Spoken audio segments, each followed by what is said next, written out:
Here's a story time that happened in 2nd grade.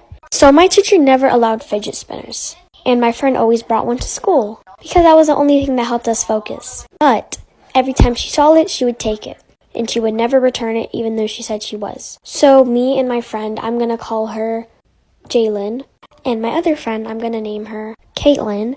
So me, Jalen, and Caitlin all had this plan to sneak into school and take our fidget spinners. So at recess, we had this plan spot behind the tree, and we would all talk about it. This girl even didn't eat her lunch because her teacher took away her fidget spinner. Anyway, we all had this plan to sneak in school and break the windows, go in class and steal all our fidget spinners and give them back to the owners. But every time we talk about it, we'd get caught by this one kid named Nathan, and he would all go tell the teacher. But the teacher didn't care, obviously, because she knew we weren't going to do it. Like for part 2.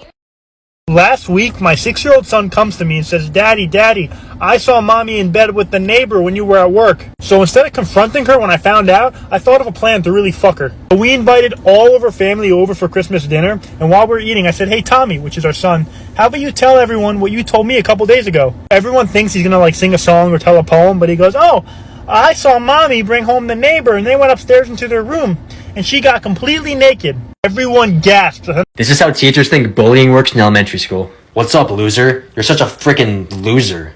Hey, stop that. When you tell me that I'm a loser, it makes me feel sad inside, and it really hurts my feelings. Oh, you're right. I shouldn't have said that. Yeah, it's okay. Thank you. Want to be friends? Yeah, sure, we can be best friends. I feel glorious. Katie, can you clean my room? Why would I do that? Mum said you have to. Maybe. Yeah. Mum! What is it? Well, basically, Lucy said if I could clean our room. Is that true? Lucy Edwards! Oh my... Mum! Mum's right there, you know. Well, she just hit me! My poor eardrums. Shut up, Katie! Girls! Katie Edwards! Yeah?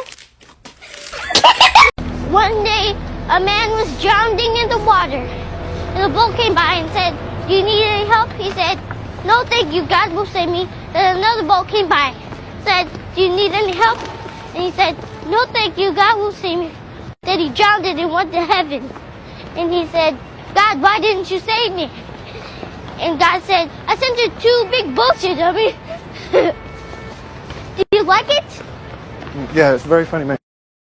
Send this to your best friend. Roses are red, violets are blue. How can I be as amazing as you?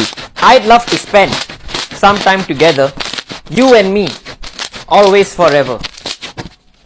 Storytime about how my best friend found out that I hooked up with her boyfriend. A little background information. I was in high school, and I was best friends with this girl. We're gonna call her M. Well, M and I both had boyfriends, and they were also best friends. But I was super close with her boyfriend, because we had been best friends for like 3 years before they even started dating. Well, the one night we're all at my house, and we're all drinking, having a good time, and I always felt like I had feelings for him, aka my best friend's boyfriend. Well, my boyfriend had to go to his house to get some clothes, and M was the only one sober, so she drove him. So her boyfriend and I are sitting in the living room, and we're gonna call him Nate.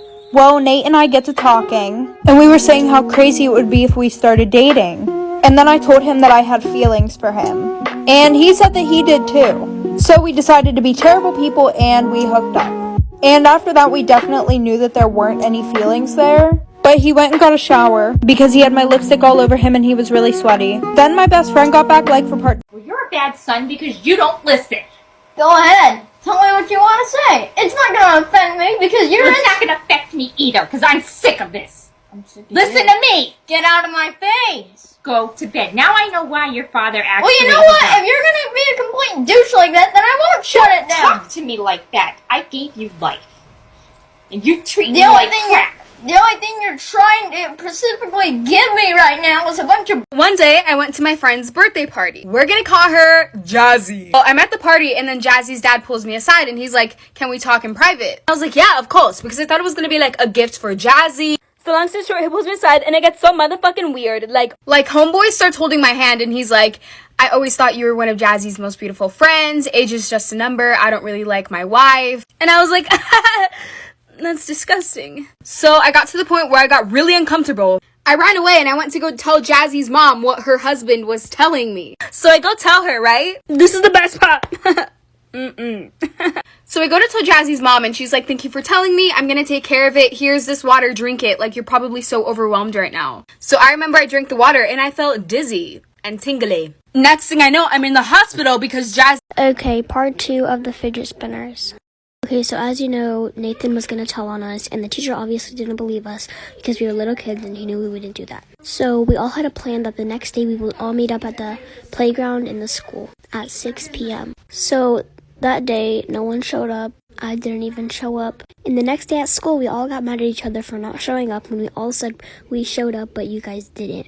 And I didn't show up. My friend didn't show up. None of us showed up. But we just lied about showing up. So we just gave up and we just never did it again because we knew we would never get our fidget spinners. Tell me if you want. Part 2 of how my best friend found out that I hooked up with her boyfriend. So like I said, her and my boyfriend finally got back to my house. And she goes, oh, where's Nate? And I told her that Nate was in the shower. I told her that whenever he was trying to pour a drink, he spilt vodka all over his clothes. So we're all sitting there, and then he comes out in the exact same clothes that he had on before. And she was like, oh, I thought you spilt vodka all over your clothes.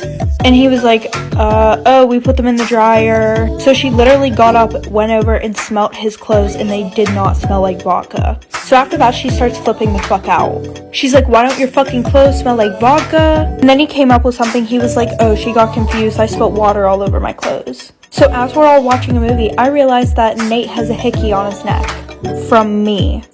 So I started having her drink a lot because maybe she wouldn't remember and she would have thought that she gave it to him. Well, I woke up the next morning and nobody was at my house. And when I went into the bathroom, I saw that all my hair was cut off. So, I am not allowed to hold my sister's baby anymore because the one time that I held it, I dropped it. And it wasn't even that big of a deal, like it was an accident. But she started screaming at me, she started going off saying how I did it on purpose, she got the cops involved, and I'm like, okay, the real question here is, who brings a baby to the Grand Canyon? I'm kidding. My sister does not have any kids.